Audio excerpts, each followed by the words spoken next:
here to talk a little bit about our tool called Thrive.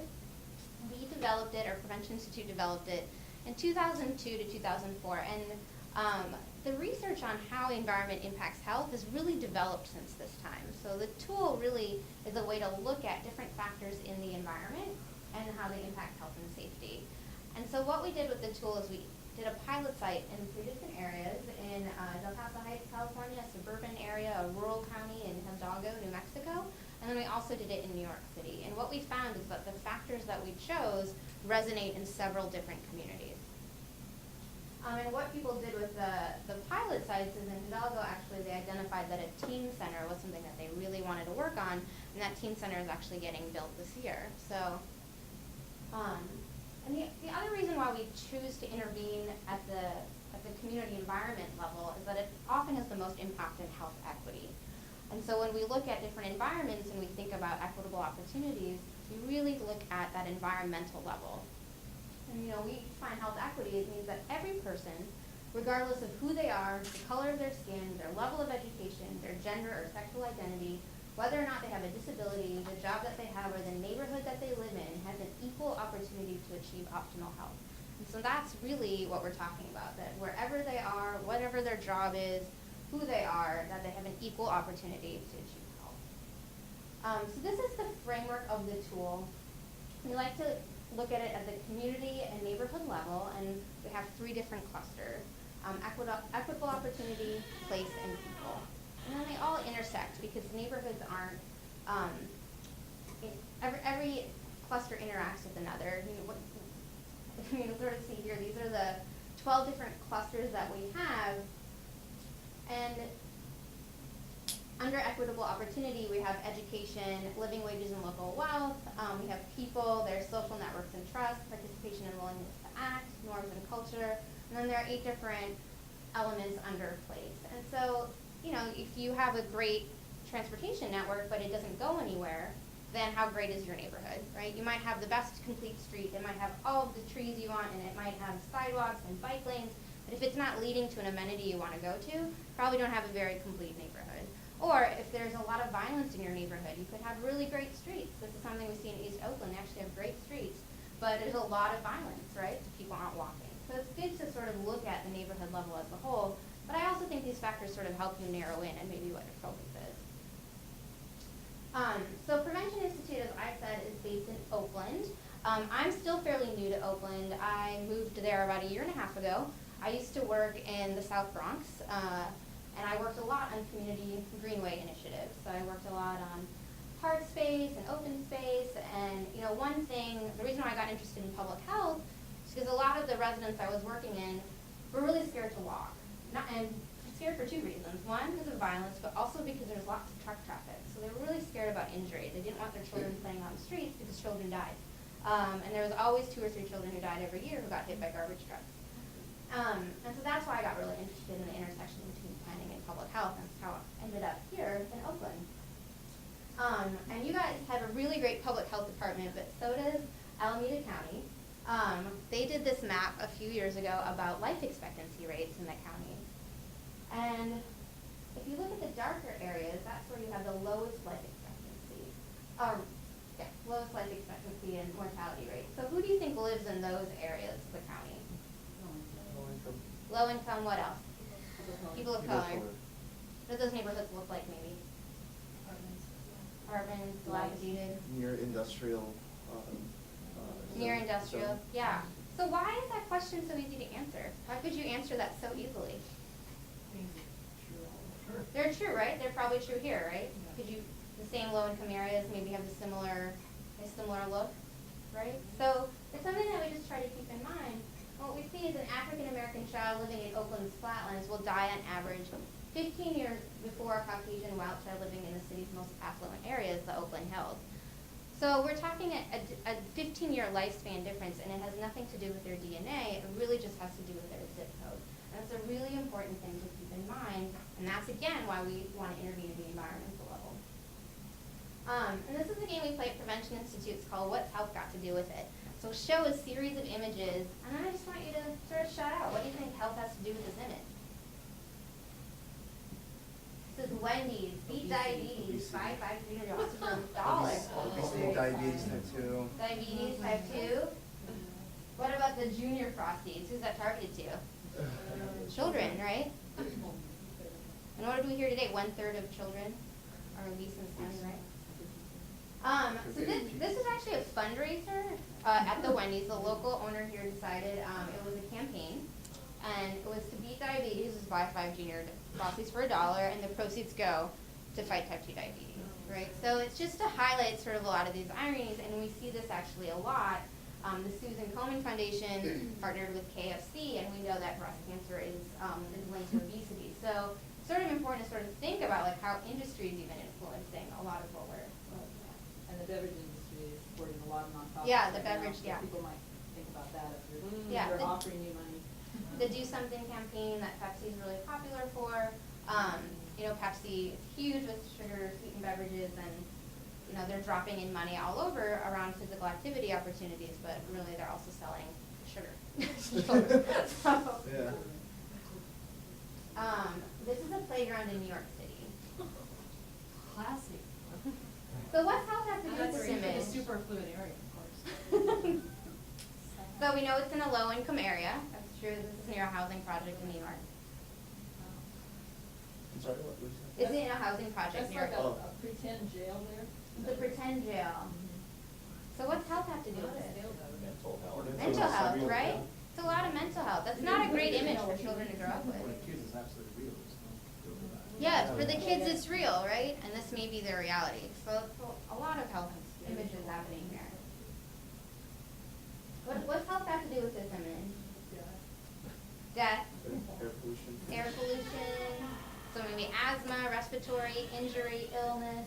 There's a lot of stuff happening here, right? There's no sidewalks. Doesn't seem very safe. Say, they're not even a crosswalk, which a few drivers I know will tell you if you're not at a crosswalk, you know. You're not supposed to be on SOL? the road. Okay. Yeah, yeah. I've had this conversation several times. They don't, but they use this, well, they're not even in a crosswalk, so you know, whatever, that's why they got hit and killed. I was in a crosswalk once, and I was right in the middle of the crosswalk, and a woman was pulling out of the parking lot, and she was going to, like, basically, well, you know, she was a woman, she would have hit me, and what did she tell me? She looked out the window, she was driving away, next time wear bright clothes. And it was After top this, that we had a guy hit and killed in Mountain View, it was night, from Illinois though, so he was crossing the road, and the police say part of why they're sure it was his fault, but they're not really sure whose it was that he was wearing dark clothes. Wow. That's Yeah. the police report. And that's, I mean, that's, Really? it's really hard to change this frame, right? The individual frame, that is the individual's responsibility to wear bright clothes, to eat right food, you know, to protect themselves against violence. It's really hard to shift the conversation to the environment. So I encourage you all to like do that as much as I just possible. wanted to say that, I had the same thing happen to me in the crosswalk in Santa Fe, but crosswalks can be made safer too. I mean, that whole thing about design crosswalks so the cars have to stop. Stop the line. Yeah, Yeah. they tend to back or whatever, that makes a huge difference, because if they come right up, they crush, you know, you might not see that kid in the intersection, the car stops suddenly, and so if The limit there are line ways. is moved back, right, yeah. Right, there are ways to make them safer, and that's something, because people get the idea that they can never be safer, and they can. It's like a reinforced crosswalk, right? It's like a buffer. Yeah, A buffer, very nice pre- step. That's a better pre- word. yeah, Yeah, yeah. buffer. Yeah, and sorry, I just want That's to okay. add, in terms of the driver responsibility, El Cerrito, we actually adopted this program called, it's basically a voluntary pledge that drivers take. They commit to, you know, driving 25 miles an hour, to be very conscious of pedestrians, cyclists, everyone, and essentially we become, like, when people voluntarily take it on, they stick a little magnet or sticker on their back window, and essentially announcing to the driver behind you, like, I'm gonna drive 25, I don't care, I care about our community safety. And it's been growing like wildfire, like people just wanna get this little sticker That's for their great. car, and, you know, it's a way for, you know, to bring drivers into the conversation in a way that's not just blaming them, but, you know, and it's amazing, I took the pledge myself, it was like 4 points, but now I'm like, I gotta drive 25 miles, you know, just wherever I am now, it's just, it just influenced all of my thinking, and the other key thing is, it asks you to pledge to, you know, plan ahead and review your route, and don't be in a rush, because Yeah. it costs lives, but just wanna share that, like, it's just magnets in the area. I would like to add to that, Yeah. when we were in the Netherlands in the fall, my husband and I had to sit down next to a guy who's high up in the Department of Infrastructure for the Netherlands. It's a really interesting conversation, but, in many ways, but one of the things he said is in the Netherlands, if a car hits a biker, the car is always at fault. Yeah. But And- don't ever go to your city council and say, you know. No, I know, but it's just, I just think it's very interesting to think that we could look at things real differently, if the onus were in another direction. Whereas here we always say they're wearing dark clothing or whatever. Right, it's a very different. Very- Sorry. Evolving. Yeah, it's evolving though, right? Because all of you are here, so. Burritos as big as your head.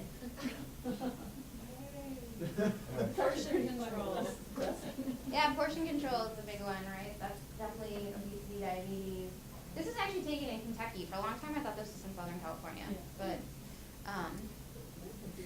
yep, it's everywhere. So this is 1 in 3 people in Louisiana will die from heart disease. Get the facts at heart.org, and then 2 for $3 for sandwich. Mornings are twice as delicious. What's health have to do with this myth?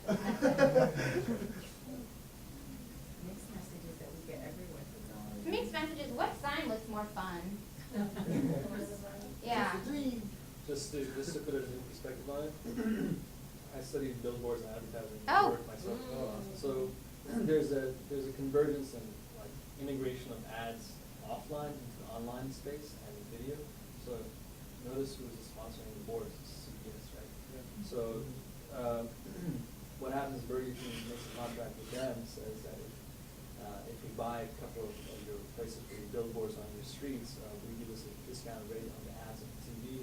Like, yeah, you know, buy like 20 of I these, know and that. I'll make the price into 32nd or on That's Monday at interesting. 7 p.m. a little cheaper.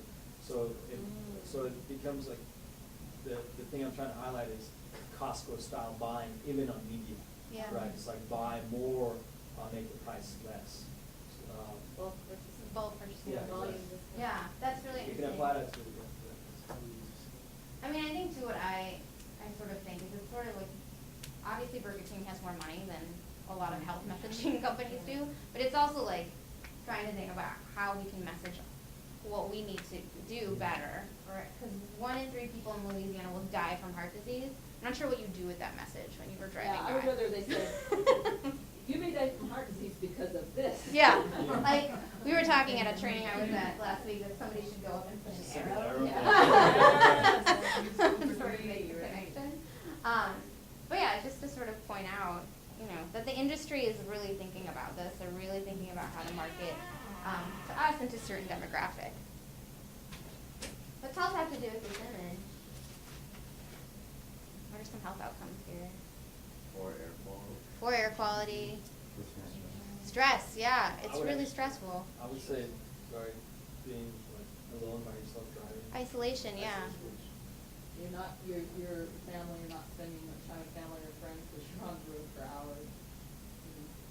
Yeah. Bad backs. Bad backs, Right. yeah, actually, That's it's true. true. There's a lot of sitting in our environment. Yeah, say it, these are all fake. So we actually are trying to find more stuff with car advertising. There's a lot that we can demonstrate with food, but this is a car ad. It says 23 creeps and weirdos. Luckily, there's an affordable alternative. The Chevrolet Cavalier deal sedan. What? They had to pull that ad, didn't They did. They ended up pulling it. Good. There's a lot of backlash from this ad. You know, what kind of messaging is happening here? It's uncool to be on that bus Yeah, with it's all those freaky uncool. people. Unsafe too.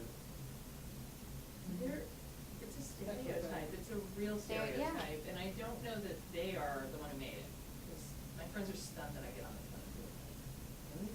Right, the 22, which is, Yeah. lots of homeless people are on it at night, and like, oh, you know, and it's a fact of it, and wow, so. Yeah, but they're definitely capitalizing on the stereotype, Yeah, right? they are, but. They are.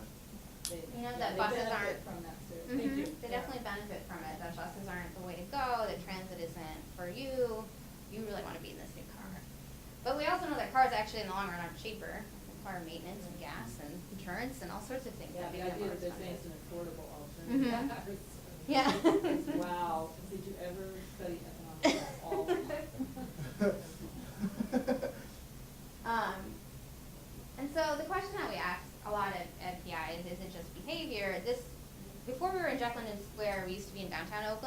Oakland.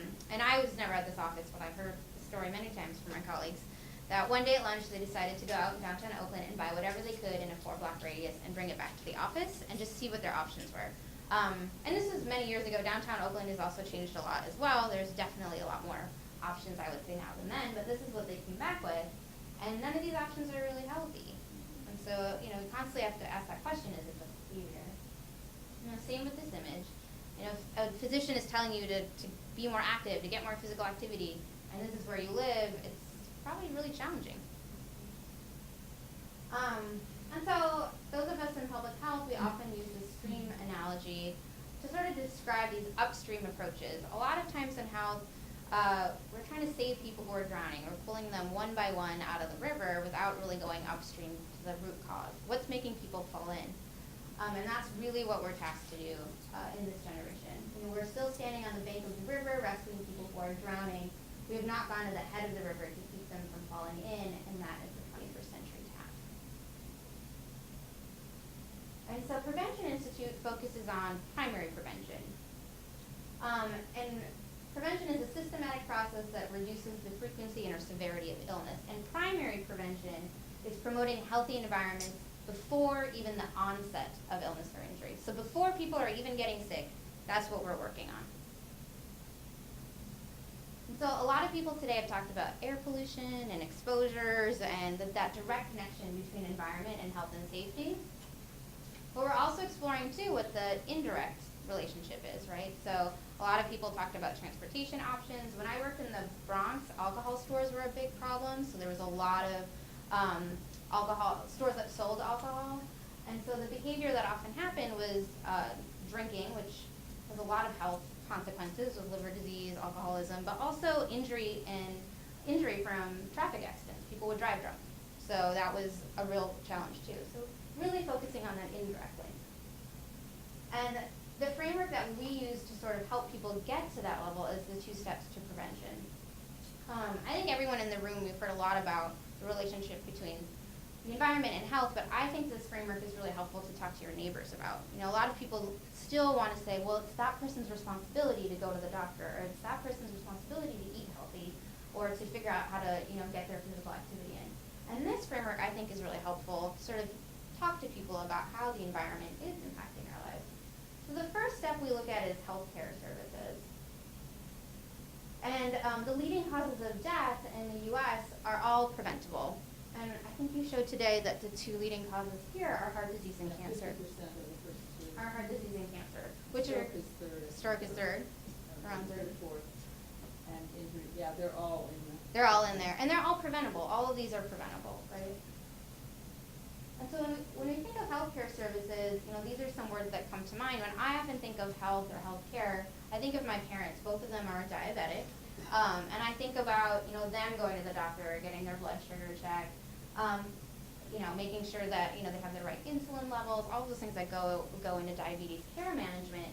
The issue with healthcare services is that it often is treating one person at a time, and it's coming after the fact. So they both already have diabetes. So a lot of their treatment is great, but it's coming too late. And so what if we look at one step back, the exposures and behaviors? And so these are some common behaviors we see: diet and inactivity, consumption of alcohol, sexual behavior, toxic agents. And there was a famous public health study done in the 90s that looked at what we call the actual causes of death. So they took the death certificates from 1 year and they linked all the underlying causes of death, heart disease, cancer, stroke, diabetes, injuries, and violence, to an underlying behavior. And you can see, even if you focus in on one, diet and activity patterns, you're already impacting several different health outcomes, right? And so we like to say at Prevention Institute, a good solution solves multiple problems. And so then if you're taking one more step back to the environment, you can really see why people may not be physically active, right? So this is a photo voice project we helped do in Santa Ana. And this is a quote from Daisy. So she says, "We could use this place as a place to play sports. We don't get to interact as much because we don't have places to play. The bond is broken. We could build a park so that kids my age can stay active, healthy, and connected." So Daisy is 13, and she sort of already recognizes a bunch of different health issues, right? She talked about mental health, the bond is broken, we don't have places to play, physical activity. So she already gets it as a 13-year-old that her environment is impacting her ability to be healthy. And this is a study that the Trust for Public Land did in LA about acres of park space per 1,000 people for white residents, Hispanic residents, and African American residents. So who do you think has the most amount of park space? Santa Monica or? I think they did for LA County, so I'm not sure the breakdown. Oh, so is it a community or is it by race and ethnicity? It's by race and Oh, ethnicity. okay. White. So, obviously, because again, we've sort of said it's easy to answer, right? We sort of know that our inequities stem from the environment. Great. So the next part of the activity, I thought we could draw and have some fun. So you'll see on your tables there's different factors. So some of you might have 2 factors, some have 3, and there should be some markers on the table as well. There's some markers back there too, so we can there. Some more. Did you pass these out before? Yeah, they were just there. They're all be different. They're all different. So there probably won't be enough for everyone, but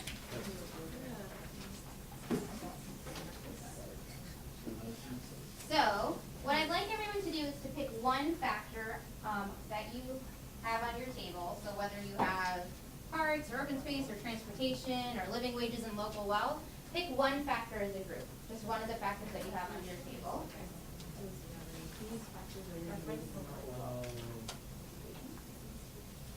It's the same thing. Okay. Where oh, I see it. So at the table, just choose one. Equitable You guys opportunity. are fast. Or education. Education. Did you get education too?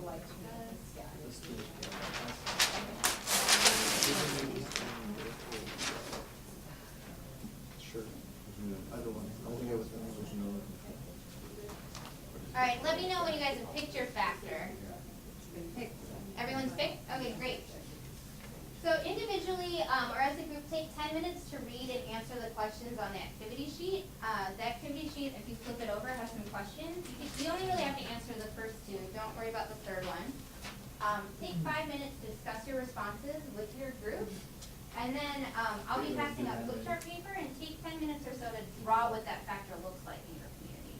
So what does parks and open space in a healthy community really look like to you and your group?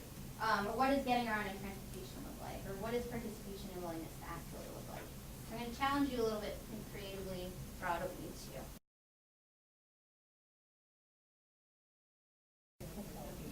Okay, we're gonna report back, and if you're not done with your picture, don't worry. We'll still be able to have a conversation about it. What else? Cool. There are no grades here, even though we're in school. So. All right, so let's start with Wendy's group. So first, just name your factor, a little bit maybe of your conversation, and a little bit about your picture. Okay, so our factor was the place and what's sold and how it's promoted. So basically, I'm gonna really sum this up, that the more they advertise anything, the more that people will buy it. If it's healthy food, they're gonna buy it. If it's cigarettes, they're gonna buy that. There's studies to back it on our paper. So. Yeah, and we talked about 2 different communities. One is in Mountain View, Raceway Park? Raceway Park, and another is East Side San Jose. Both of them are predominantly lower income, racially diverse communities.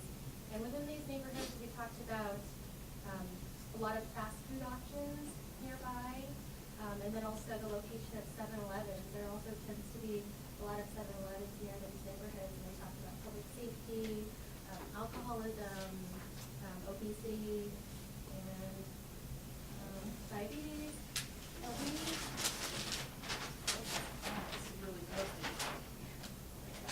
we wanted to draw a positive picture of what could be, and our example is farmers market. And we thought that this is kind of a good hub of many different positive things for community. Of course, with the local produce, a lot of families also go to farmers markets to recreate as well. There's music, part of recreation, environmental health. We talked about when you eat locally, you also the transportation cost of food is decreasing, and that also helps with air quality because you don't have to ship food from far away. Greenhouse gases as well. A lot of the farmers markets are offering PPT cards, so for lower income families, they now are able to afford food there, and then also physical activity. Oftentimes these are neighborhoods with parks nearby or near homes, so people can walk there and stuff there. Great, thank you, guys. Let's start with participation and willingness to act. Okay. For the Ben's group. So we kind of talked about Eastside San Jose Okay. as an example, but we thought maybe an increase in civic participation could lead to a more engaged constituency that could organize themselves to effectuate change, for example, addressing the issue of gun violence or food deserts in their community. And then what is the relationship between participation and willingness to act? I think a more connected community that is less disparate can share stories and struggles and then participate in meaningful discussion and then demand a seat at the decision-making table. And so if Greg wants to hold up our picture, he could I got it. maybe help link the two ideas together. Okay, so I'm not yet finished. I want to make it super detailed, but I don't think I have time. Okay. So the whole idea behind the picture was that you have, the enemy, the problem, the shark. Okay. And you have your small fish, which is like the individual, okay? And then you have your other neighboring, fish, small guys, like, standard average Joes. And then if they all collaborate and get together, That's they can amazing. chase the big shark away. That's great. I love it. Thanks, Greg. That was Awesome. great. How about education? You What wanna about go your first? conversation and your Demitris? picture? I thought about the design, but we all thought about the Great. stuff. It's incomplete, but with some explanation, it's all good. Great. 3D, Sorry to take the stage, but we thought there's like 3 stages of life. You have the 0s to 20s, and then 20s to 40s, and then you don't die at 65, but then it continues on. Our factor was education too. And the Okay. factor is education. So we decided kind of randomly that we can think about it more, that we can divide it into 4 spaces of access, type of education, lifelong learning, and support. So access could be cost and then network, like conversation cost. Can be what kind of network you're hanging out with. Gangsters hang out with gangsters. Rich people hang out with rich people. They kind of go their separate ways. Lifelong learning, perhaps what type of form are you learning? Are you just learning how to knit? Are you giving good advice on the things you've done wrong in the past, so that the youth can learn not to smoke or save up or stuff like that? Subject and method kind of ties down to they're all tied down together. Are we just teaching science and math, but not like creative problem solving? Are we teaching PE without teaching hiking? Hiking too, you don't have to go to the gym. And support is basically like what kind of social support, tutoring, economics, financing, infrastructure, how is that being tied down together? And they're all kind of multidimensional because they apply to different ages as you go through life, as you roll the dice. Cool. Thank you. Thank you. All right, we got off topic because I found out that Gustav is running for Sunnyvale City Council. And I was like, ooh, let me, yay! And I found out that he had served on El Cerrito City Council. Oh, Yay. we're trading notes, and that's very much can help you lead to healthier outcomes when you have thoughtful council members who are coming with these kind of things. But they were the quick design things that I was pitching to Gustav, and it was just so funny. I'm like, oh, what about these large boulevards you have? So we had look and feel, just like design of space, and this very large, wide boulevards of 3 lanes in each direction. And I was suggesting, what about Octavia Street? Have you been there? Check it out. But they basically created slower traffic, like frontage streets, so that the high-speed traffic can continue on. But then if you're a pedestrian, you have these islands that come up, and you know, this is much slower traffic, bike lanes, parking, and then basically your pedestrians buffered from all this and not having to face this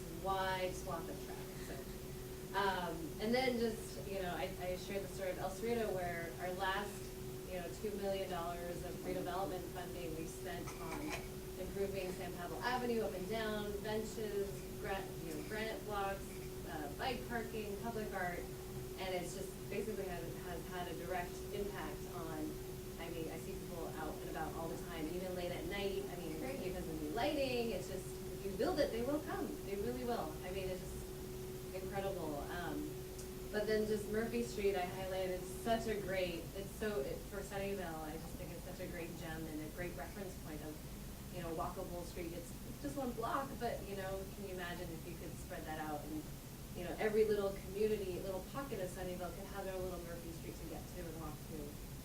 But I don't know, come on, and my little stop for councils. Thank you. But, yeah, Can't vote for you. tell your Sunnyvale friends, right? Yeah. Great, thank you. But do you want to add anything, or? I think you covered all the big points, yeah. Thank you. We're pretty much out of time, but basically, you know, this is sort of a general tool, and it's really to get community members to think about how are they defining these factors for themselves. So, you know, oftentimes we're looking at data, but having people define what does it really mean for parks and open space in my community? Like, how does that impact health, or what does it mean for transportation? I think that can be a really powerful tool. And then I have sort of what we use as the assessment. Really, we have community groups sort of rate how effective they think they're doing on any one of these factors, and then their priority rating. And that's, you know, again, sort of built based on consensus, and then after factors are prioritized, we have other tools on our website that are free. Everything on preventioninstitute.org is free and available to the public. We have a lot of tools on comprehensive planning.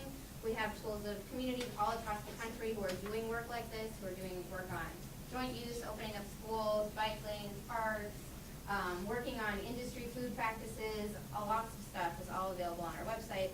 We also have a lot of tools related to collaboration, how to work together effectively, because this work is really hard and it's really challenging, and not any one sector can do it alone. It can't just be public health, it can't just be the planning department, it can't just be the DOT. We all have to work together to make sure we're creating healthier and safer, more equitable communities. So I'll leave these for anyone who wants them, and I will be here till the end of the day. And I have cards, and if you have any questions or want to know more about Prevention Institute and what we can do, I'm happy to answer them. So thank you all for coming today, and I had a really good time. I hope you guys did too. Can I just have one thing?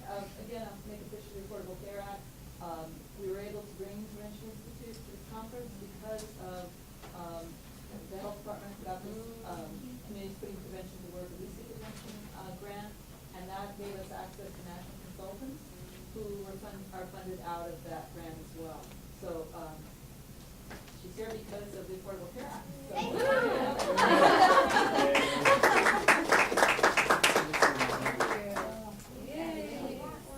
So, By the way, if you guys like this collaborative environment type of thing, there's this great resource called Open IDEO. It's designed by IDEO, the design firm. IDEO, yeah, it's called Open IDEO. Basically what they do is they have, kind of reminded me when you said the word collaboration, which I actually think is the sexiest word in English language. That's why Jay-Z says it a lot, you know. But what happens is they take a project, they take a problem from inspiration to the resolution, inspiration, ideation, to the execution, and the software costs $100K for organizations to use on their own. But they host a lot of cool problems to solve with the help of the crowd.